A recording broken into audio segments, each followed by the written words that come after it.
প্রধানমন্ত্রী তারেক রহমানের নামে ২০২৪ সালের পোস্টের দাবিতে একটি কথিত স্ক্রিনশট ভাইরাল হয় সামাজিক যোগাযোগ মাধ্যমে। শুরু হয় ব্যাপক আলোচনা সমালোচনা। পরে যাচাই করে দেখা গেল ডক্টর আসিফ নজরুলের ২০২২ সালের একটি পুরনো পোস্টকে সম্পাদনা করে এই ভুয়া স্ক্রিনশটটি তৈরি করা হয়েছে। প্রধানমন্ত্রী এমন কোনো পোস্টই করেননি। শুধু তাই নয়, ভারতের রাজস্থানের এক যুবকের স্কুলে ঢুকে অধ্যক্ষকে মারধরের ঘটনাকে বাংলাদেশের শিক্ষককে শিক্ষার্থীর মারধরের দৃশ্যের দাবিতেও ছড়িয়েছে গুজব। চলুন দর্শক কয়েকটি ফ্যাক্ট চেক দেখে নেই। সম্প্রতি বাংলাদেশে শিক্ষককে শিক্ষার্থীর মারধরের দৃশ্যের দাবিতে ছড়িয়ে পড়া একটি ভিডিওকে ঘিরে সামাজিক যোগাযোগ মাধ্যমে তৈরি হয় বিভ্রান্তি। কিন্তু বাংলা ফ্যাক্ট টিমের যাচাইয়ে দেখা যায় ভিডিওটি বাংলাদেশের নয়, ভারতের রাজস্থানের শ্রীদুঙ্গারগড়ের একটি সরকারি স্কুলের পুরনো ঘটনার। গত 23শে ফেব্রুয়ারি মদ্যপ অবস্থায় এক যুবক স্কুলে ঢুকে অধ্যক্ষ কিষান রাম কায়ালকে মারধর করলে সেই ঘটনার দৃশ্যই বাংলাদেশি ঘটনার দাবিতে প্রচার করা হয়। ভারতীয় গণমাধ্যমের প্রতিবেদন ও স্থানীয় পুলিশের তথ্যেও ঘটনাটির সত্যতা মেলে। এই গুজবের পরপরই প্রধানমন্ত্রীর পোস্টের দাবিতে ছড়িয়ে পড়ে একটি ভুয়া স্ক্রিনশট। মূলত বিদ্যুতের দাম বৃদ্ধি নিয়ে প্রধানমন্ত্রীর তারেক রহমানের নামে ২০২৪ সালের পোস্টের দাবিতে একটি কথিত স্ক্রিনশট ছড়িয়ে পড়ে সামাজিক যোগাযোগ মাধ্যমে। তবে যাচাই করে দেখা যায় এটি তারেক রহমানের কোনো আসল পোস্ট নয়, বরং ডক্টর আসিফ নজরুলের ২০২২ সালের ডিমের দাম নিয়ে করা পুরনো পোস্ট সম্পাদনা করে সেখানে বিদ্যুতের দাম ও তারেক রহমানের নাম যুক্ত করা হয়েছে। পাশাপাশি ২০২৪ সালের ৭ জুলাই তারেক রহমানের আসল পোস্ট ছিল যুক্তরাজ্যের তৎকালীন উপপ্রধানমন্ত্রী অ্যাঞ্জেলা রেনারকে অভিনন্দন জানানো নিয়ে। ওদিকে ৬ আগস্টের ১১ দলীয় ঐক্যের কর্মসূচিকে ঘিরে জামায়াত নেতা ডক্টর শফিকুল ইসলাম মাসুদের নামে সরকার পতনের সকল পরিকল্পনা ছিল এমন একটি মন্তব্য ছড়িয়ে পড়লে রাজনৈতিক অঙ্গনে তৈরি হয় আলোচনা। তবে রিউমার স্ক্যানার টিমের অনুসন্ধানে দেখা যায় তিনি এমন কোনো মন্তব্যই করেননি। দাবিটির পক্ষে নেই কোনো ভিডিও, নির্ভরযোগ্য সূত্র বা গণমাধ্যমের প্রতিবেদন। ফলে ৬ আগস্টের কর্মসূচিতে সরকার পতনের পরিকল্পনা নিয়ে শফিকুল ইসলাম মাসুদের নামে ছড়ানো মন্তব্যটি সম্পূর্ণ মিথ্যা। এখানেই শেষ নয়, রাষ্ট্রপতি পদ বিরোধী দলকে ছেড়ে দেওয়ার মন্তব্যের দাবিতে মাহমুদুর রহমানের নামে আমার দেশের আদলে তৈরি ফটোকার্ডটিও সম্পূর্ণ ভুয়া ও বানোয়াট। মাহমুদুর রহমান এমন কোনো মন্তব্যই করেননি এবং আমার দেশও এ বিষয়ে কোনো সংবাদ প্রকাশ করেনি। ডিজিটাল প্রযুক্তির সহায়তায় আমার দেশের প্রচলিত নকশা নকল করে ভুয়া এই ফটোকার্ডটি তৈরি করা হয়েছে। দর্শক, আজকের অপতথ্যগুলো যাচাই করতে গিয়ে দেখা গেল সামাজিক যোগাযোগ মাধ্যমে বিভ্রান্তি তৈরিতে ধারাবাহিকভাবে প্রচার করা হচ্ছে নানা গুজব। বিশেষ করে রাজনৈতিক ব্যক্তিদের ঘিরে এসব বিভ্রান্তিকর দাবি ছড়িয়ে পড়ায় তৈরি হচ্ছে আলোচনা ও উত্তেজনা। নানান অভিনব কৌশলে ছড়ানো এসব গুজবের ফাঁদে না পড়তে তথ্য যাচাই করে তবেই বিশ্বাস ও প্রচারের পরামর্শ বিশ্লেষকদের। সায়ক দাস, ৭১। দর্শক, প্রতিবেদনটি দেখছিলাম, আগেই জানিয়েছি আমাদের সাথে আজ উপস্থিত আছেন বাংলাদেশ সুপ্রিম কোর্টের আইনজীবী ব্যারিস্টার সাজ্জাদ আলী চৌধুরী। সাজ্জাদ আলী চৌধুরী, আপনাকে স্বাগত জানাচ্ছি আমাদের আজকের আয়োজনে। আপনিও নিশ্চয়ই প্রতিবেদনটি দেখছিলেন এবং শুনছিলেন। প্রতিবেদনের শুরুতে আমরা দেখেছি প্রধানমন্ত্রীকে ঘিরে আসলে নানা ধরনের গুজব। প্রধানমন্ত্রীকে ঘিরে আসলে কেন এত গুজব, তাকে নিয়েই কেন এত গুজব তৈরি করতে হচ্ছে এই সময়ে এসে, কি মনে হয় আপনার? ধন্যবাদ। ধন্যবাদ ৭১কে এবং যারা শুনছেন। আসলে আমরা যদি আমাদের যে তথ্য এবং অপতথ্যের যে একটা যদি পরিসংখ্যান দেখি, তার আগে একটা কথা বলতে চাই। যেখানে স্বাভাবিক তথ্যের প্রবাহটা বন্ধ হয় বা বাধাগ্রস্ত হয়, সেখানে কিন্তু অপতথ্য জন্ম নেয়। এখন আমরা যদি এই একটা স্ট্যাটিস্টিক দেখি, যেমন ধরেন জানুয়ারি থেকে এই জুন পর্যন্ত রিউমার স্ক্যানারের প্রতিবেদন অনুযায়ী বাংলাদেশে প্রায় ৩,২১০টি মিস ইনফরমেশন দেখা গেছে, যেটা ২০২৫ সালে ছিল ১,৭৯৫টা, যেটা গত বছরের তুলনায় প্রায় ৭৯% বেশি। যেমন এগুলো ফেসবুক, ইনস্টাগ্রাম, ইউটিউব এবং শুধু তাই না, আরও বিভিন্ন প্ল্যাটফর্মে দেখা যাচ্ছে। এই মিস ইনফরমেশনের বেশিরভাগগুলোতে আপনি দেখবেন যে ভারত থেকে জেনারেটেড হচ্ছে, বাংলাদেশে এগুলো গিয়ে পরে শেয়ার হচ্ছে।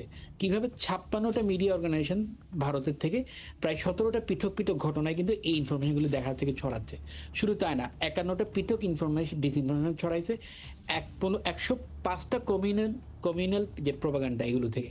এর মধ্যে ৫২টা হচ্ছে ভারতীয় বিভিন্ন পেজ এবং পার্সন থেকে, তার মধ্যে বাংলাদেশি বংশোদ্ভূত পেজ বা ইয়া থেকে হচ্ছে প্রায় 53টার মতো। এখন মিস ইনফরমেশনগুলো বা ডিসইনফরমেশন বা ফেক নিউজগুলো কেন ছড়ানো হয়? এটা ছড়ানো হয় যে একটা দেশের মধ্যে একটা অস্থিতিশীল পরিস্থিতি তৈরি করার জন্য। এই পরিস্থিতি অস্থিতিশীল তৈরি করে লাভটা কি? লাভটা হচ্ছে বাংলাদেশের যে একটা বর্তমান যে প্রোগ্রেস হচ্ছে, একটা নতুন একটা গভর্নমেন্ট আসার পরে সেই গভর্নমেন্ট বাংলাদেশকে একটা যখন নতুন গণতান্ত্রিক প্রক্রিয়ার মধ্যে নতুন একটা দিকে যাচ্ছে, এবং এই মিসইনফরমেশনগুলো সরকারি দল, বিরোধী দল এবং বা বিভিন্ন স্টেক হোল্ডারদের মধ্যে একটা দ্বন্দ্ব তৈরি করে ফায়দা লুটার জন্য চেষ্টা করছে। এবং এইটা বেসিক্যালি এইভাবেই করেই যুগে যুগে মিস ইনফরমেশন দিয়ে বা ডিসইনফরমেশন দিয়ে বা ফেক নিউজ দিয়ে যুগে যুগে সফল হয়েছে যারা ষড়যন্ত্র করে, যারা এইভাবে কাজ করে। এবং এটা হচ্ছে আদি একটা উপায় মানুষকে বিভ্রান্ত করার বা মানুষকে পথভ্রষ্ট করার, যার কারণে এখন প্রধানমন্ত্রী জনাব তারেক রহমানকে নিয়েও বেসিক্যালি এই জিনিসটা হচ্ছে। কেন হচ্ছে? কারণ দেখা যাচ্ছে তার কিছু পজিটিভ ইমেজ আমরা বাংলাদেশে বর্তমানে দেখতে পাচ্ছি। সেই পজিটিভ ইমেজকে ড্যামেজ করার জন্য বেসিক্যালি এগুলো করা হচ্ছে। তবে কিন্তু সব ফেক নিউজ ফেক না। যেমন ধরেন আপনি যে একটু আগে দেখলেন যে বিদ্যুৎ ইস্যু নিয়ে যেটা ওনার কথা হচ্ছে, যেমন লাস্ট কিন্তু জুন 2026-এ কিন্তু বিদ্যুৎ বিল বাড়ানো হয়েছে, এর আগে 2024-এ বাড়ানো হয়েছে। বিদ্যুৎ বিল নিয়ে কিন্তু মানুষ সাফার করছে, এবং সাফারটা কিন্তু খুব অবর্ণনীয়ভাবে। আমরা কিন্তু যখন ফেসবুক দেখি বা বিভিন্ন প্ল্যাটফর্মগুলো দেখি, দেখা যায় কি মানুষ এটা সাফার করছে। তখন মানুষ যখন তার কথাটা বলতে পারে না, তখন কিন্তু হাস্যরসভাবে অন্য একটা ইনফরমেশন দিয়ে সেটার প্রতিবাদ করে। এটাও একটা প্রতিবাদ। দেখা যাচ্ছে কি আসলে এই সরকারের এই জিনিসটা কিন্তু এখন পর্যন্ত আমরা ব্যর্থ দেখতে পাচ্ছি। এই বিদ্যুৎ ইস্যুটা নিয়ে বিদ্যুৎ থাকছে না, আবার 1 টাকার জায়গায় 50 টাকা বিদ্যুৎ বিল আসতেছে। এখন মানুষ তো প্রতিবাদ করতে হবে। প্রতিবাদের ভাষাটাও অনেক সময় এইভাবে ফেক নিউজ কিন্তু দিয়ে প্রতিবাদের ভাষা কি কখনো কোনো তথ্যকে অপতথ্যে পরিণত করে হতে পারে? অনেক সময় হতে পারে। এটা কেন হতে পারে? কারণ আপনি দেখা যাচ্ছে কি আপনি নিজে সাফার করছেন। আপনি সমাজে সেটা বলতে পারছেন না। তখন আপনি একটা অপতথ্য তৈরি করে এই আপনার ইস্যুটাকে বিভিন্নভাবে আপনি চালিয়ে দিচ্ছেন। কেন? কারণ এটা করছেন কেন? ওই লোককে মানে প্রশ্নবিদ্ধ করার জন্য। টার্গেট হচ্ছে প্রশ্নবিদ্ধ করা। এই প্রশ্নবিদ্ধটা করতেছে এইভাবে করে। তবে আমি বলব না এটা লজিক্যাল ওয়ে, লিগ্যাল ওয়ে অথবা যথাযথ ওয়ে। যদি যাদের এরকম সাফার করছে, আমি মনে করি গভর্নমেন্টের এই ব্যাপারে প্রপার স্টেপ নেওয়া উচিত যে যাদের সাফার করছে তাদেরকে ইস্যুগুলো যেন অ্যাড্রেস করা হয় প্রপারভাবে। যদি প্রপারভাবে অ্যাড্রেস করা হয় তাহলে আশা করি এই যে মানুষের কিছু ক্ষোভ আসতেছে, সাইলেন্স ক্ষোভ, সেটা থেকে আশা করি গভর্নমেন্ট পরিত্রাণ পাবে এবং এই কিছু ফেক নিউজগুলো বন্ধ হবে। তবে সবচেয়ে বড় কথা হচ্ছে ফেক নিউজ কিন্তু পরিকল্পিতভাবে করা হয়। পরিকল্পিতভাবে গভর্নমেন্টকে দৃষ্টিকটু করার জন্য বা ছোট করার জন্য যেগুলো করা হয় সেগুলো আসলে বন্ধ হবে না। সেগুলো আইনের মাধ্যমে, যথাযথ আইনের প্রক্রিয়ার মাধ্যমে এবং যথাযথ মেজার ফলো করার মাধ্যমে এটা বন্ধ করতে হবে। কিন্তু একটি দেশের প্রধানমন্ত্রীকে টার্গেট করে তার ফেসবুক আইডির বিভিন্ন ছবির বা বিভিন্ন কথাবার্তা বিকৃত করে যখন এই ধরনের পোস্ট শেয়ার হচ্ছে এবং সেগুলো সাধারণ মানুষের মধ্যেও তো বিভ্রান্তির তৈরি করছে। এই ক্ষেত্রে প্রথম উপায় হচ্ছে যে যখন এরকম বিভ্রান্ত আসে তখন সাথে সাথে এইটাকে অ্যাড্রেস করা। কারণ আপনি যখন দেখবেন যখন তথ্যের প্রবাহ অবাধ থাকে তখন অবশ্যই যখন জোয়ার আসে পানির সাথে, তখন কিন্তু জোয়ারের সাথে ময়লাও আসে, পরিষ্কার পানির সাথে কিন্তু ময়লা পানিও ঢোকে। এখন আপনাকে যখন ইনফরমেশন যখন যাচ্ছে সেখানে মিস ইনফরমেশন, ফেক নিউজ হতেই পারে। তখন গভর্নমেন্ট বা প্রধানমন্ত্রীর দপ্তরে যারা এই ইস্যুগুলো ডিল করেন তাদের উচিত, বা বাংলাদেশ সরকারের উচিত অথবা সরকার দলীয় যারা আছেন তাদের উচিত যে এইগুলো অ্যাড্রেস করা এবং অ্যাড্রেস করে সেটার কাউন্টার দেওয়া। যখনই আপনি কাউন্টার দেওয়া শুরু করবেন, এই ইনফরমেশনের টার্গেটটাকে মানুষকে এইটা মাথায় ঢুকিয়ে দেওয়া যে এই জিনিসটা এমন হয়েছে, বিশ্বাস করানো। আপনি যখন প্রপার নিউজটা দিবেন তখন কিন্তু মানুষ সেটা থেকে বেরিয়ে আসবে। মানুষ বুঝবে এটা ফেক নিউজ, এটা আমি বিশ্বাস করবো না। মানুষ যখন বিশ্বাস করবে না তখন সেটা যে টার্গেটে দেওয়া হয়েছে সেই টার্গেটে যখন ফিল আপ করবে না তখন কিন্তু আসলে এটা বন্ধ হয়ে যাবে। কিন্তু একটি দেশের প্রধানমন্ত্রীকে নিয়ে ছড়ানো গুজব যখন আমরা এটা নিয়ে কথা বলছি এবং আপনি বলছেন যে সাধারণ মানুষ যখন গ্রহণ করবে না, ইতিমধ্যে আমরা দেখেছি যে অনেক মানুষের মধ্যে এই ভুয়া তথ্যটি আসলে ছড়িয়ে পড়েছে। সেখানে সাধারণ মানুষের ক্ষেত্রে তো এটা আরো ভয়াবহভাবে আসলে বেরিয়ে আসতে পারে। তো সেক্ষেত্রে সাধারণ মানুষের শঙ্কার জায়গা কতটুকু? আসলে এখানে সবচেয়ে বড় কথা হচ্ছে এই প্ল্যাটফর্মে দুটো ওয়ে আপনাকে ব্যবহার করতে হবে। একটা হচ্ছে সচেতনতা, আরেকটা হচ্ছে যে প্ল্যাটফর্মগুলো যেটা ছড়াচ্ছে সেই গুলোকে ইনফর্ম করা, রিপোর্ট করা এবং এই রিপোর্ট করে যথাযথ পদক্ষেপ নেওয়া। ৩ হচ্ছে যদি ঘটনার মেজার এমন হয় যে প্রধানমন্ত্রীকে আসলেই এটা নিয়ে অ্যাট্রাক্ট করছে এবং তার ইমেজ ধ্বংস করছে, তাহলে লিগ্যাল পদক্ষেপ নেওয়া। কারণ অবশ্যই এটা একটা অফেন্স। এটা একটা অফেন্স। বাংলাদেশের আইনেও অফেন্স, পৃথিবীর যেকোনো দেশের আইনেই অফেন্স যখন আপনি মিস ইনফরমেশন বা ফেক নিউজগুলো ছড়াবেন এবং কারো ব্যক্তিত্ব নষ্ট করবেন, কারো ব্যক্তিগত জীবন ধ্বংস করবেন, তখন আইনি পদক্ষেপ নেওয়া জরুরি। এই ক্ষেত্রে গভর্নমেন্ট আইনি পদক্ষেপ নিতে পারে এবং প্ল্যাটফর্মগুলোকে রিপোর্ট করতে পারে যে এই ইনফরমেশনগুলো ফেক নিউজ বা প্রপার নিউজ না। তখন তারা সেটার কি বলবো প্রবাহ বা সেটার ছড়িয়ে পড়ার যে গতি সেটা রোধ করবে, অথবা সেটাকে ব্লক করে দিবে, অথবা সেটাকে তাদের প্ল্যাটফর্ম থেকে তুলে নিতে পারে। এইভাবে করে অনেকগুলো মেজার নিতে পারে আমি মনে করি। তো সাধারণ মানুষ আসলে এই ধরনের পদক্ষেপের মধ্য দিয়ে যেতে যেতে তো আসলে অনেকখানি ব্যাপারটা ছড়িয়ে যায়, তখন আসলে এইটা বন্ধ করার উপায়টা কি? বন্ধ করার উপায় এই যে বললাম যে আপনি প্রথমে যখন এই ফেক নিউজগুলো আসবে সাথে সাথে সংশ্লিষ্ট প্ল্যাটফর্মকে রিপোর্ট করার জন্য তাদের কিছু ইস্যু আছে। তো প্রথম হচ্ছে তাদের প্ল্যাটফর্মগুলোকে তাদের যে তাদের যে ফ্রেমওয়ার্ক, সেই ফ্রেমওয়ার্কের মধ্যে আপনি রিপোর্ট করবেন। সাথে সাথে বাংলাদেশের কোন আইনে এটা ভায়োলেশন হচ্ছে আপনি সেটা স্পেসিফিক্যালি সেখানে দিবেন। ২ হচ্ছে বাংলাদেশের মধ্যকার যে বাংলাদেশের যে কমিউনিকেশন সিস্টেম, টেলিকমিউনিকেশন সিস্টেম, সেখানে আপনি একটা ফায়ারওয়াল তৈরি করবেন যে এরকম যখন নিউজগুলো ছড়াবে সেগুলোকে আপনি আপনার ইন্টারনেট বলেন বা মিডিয়া বলেন, যেখানে বলেন, এইটার প্রবাহটা বন্ধ করার জন্য আপনি একটা ফায়ারওয়াল তৈরি করবেন। অবশ্যই এই ফায়ারওয়াল আমি মনে করি বাংলাদেশে এখনো আছে, অথবা না থাকলে ডেভেলপ করা উচিত। ৩ হচ্ছে যেখান থেকে যে সোর্সগুলো থেকে এটা করা হচ্ছে, একটু আগে আমি যেটা বললাম যে ইন্ডিয়ান কাউন্টারপার্ট থেকে কিছু ছড়াচ্ছে, বাংলাদেশ কাউন্টারপার্ট থেকে ছড়াচ্ছে। এখন আপনি ওই যে সোর্সগুলো শনাক্ত করে সেগুলোকে আইনের আওতায় আনবেন। যখন আপনি কোনো একটা ইস্যুকে আইনের আওতায় স্ট্রিক্টলি আনবেন, তখন এটা অবশ্যই বন্ধ হতে বাধ্য। এবং তারপর আপনি প্রপার নিউজটা মানুষকে পৌঁছে দিবেন।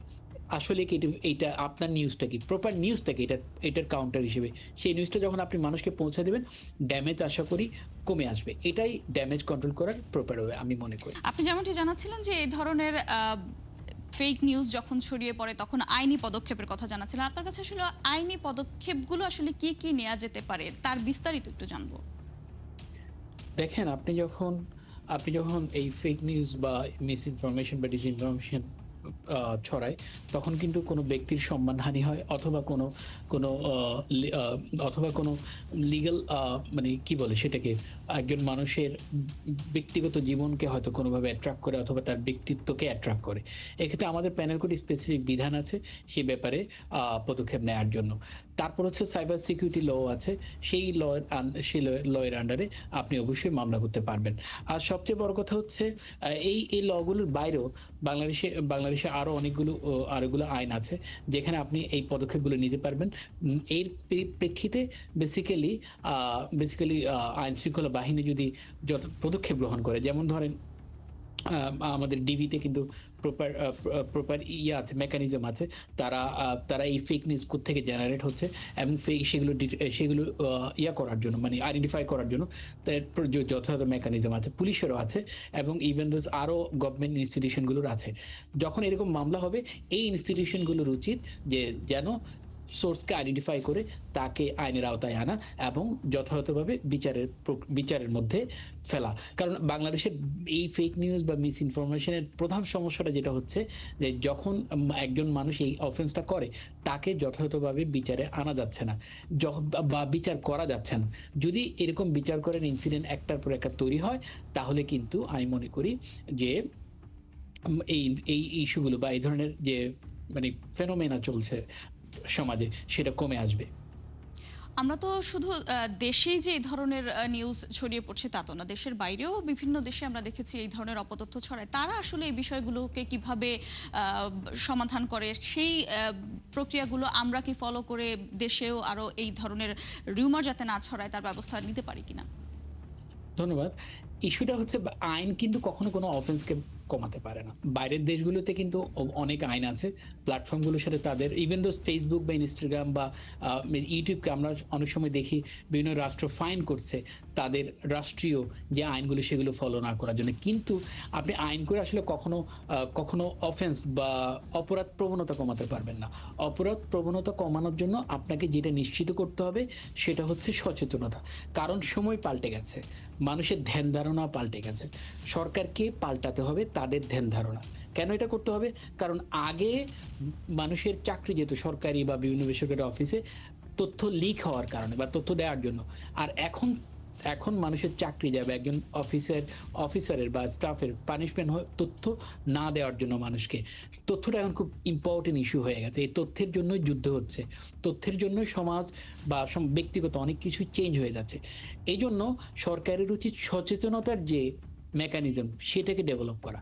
আপনি যখনই সচেতনতার এই বিভিন্ন এলিমেন্টসগুলো সমাজে ডেভেলপ করবেন, মানুষকে সচেতন করবেন, মানুষের মধ্যে নৈতিকতাবোধ জাগ্রত করার জন্য প্রপার এডুকেশন সিস্টেম ডেভেলপ করবেন, তখন বেসিক্যালি আপনার আইনগুলো কাজ করবে। কারণ আপনি আইন দিয়ে বা শাস্তি দিয়ে একটা মানুষের ভেতরকার যে কোয়ালিটি, ভেতরকার যে মেন্টালিটি সেটা চেঞ্জ করতে পারবে না। তাই আমি মনে করি সরকার বাইরের দেশকে ফলো করবে, বাইরের দেশের ফলো করার সাথে সাথে তাদেরও নিজেদের কিছু নিজস্ব মেকানিজম গ্রো আপ করা উচিত। জি, অনেক ধন্যবাদ আপনাকে ব্যারিস্টার সাজ্জাদ আলী চৌধুরী সময় দেওয়ার জন্য। ধন্যবাদ। দর্শক, আপনারা আছেন ফ্যাক্ট চেক নিয়ে ৭১-এর নিয়মিত আয়োজন ফেক নিউজ স্ক্যানারে। প্রতিদিন আমরা রিউমার দূর করতে হাজির হব ঠিক একই সময়ে একইভাবে। আপনারাও যুক্ত হতে পারেন। যে কোনো খবর যদি আপনাকে সংশয়ে ফেলে সেটির একটি স্ক্রিনশট আমাদেরকে মেল করতে পারেন fns.71tv@gmail.com অথবা ফেসবুকে যোগাযোগ করুন www.facebook.com/fakenewsscanner। আমরা সেই তথ্যের ফ্যাক্ট চেক করে আপনাদের জানাবো। চটকদার শিরোনাম দেখে ক্লিক করবেন না। বিশ্বাস আর প্রতিক্রিয়া জানানোর আগে ফ্যাক্ট চেক করুন। থাকুন ৭১-এর সাথে।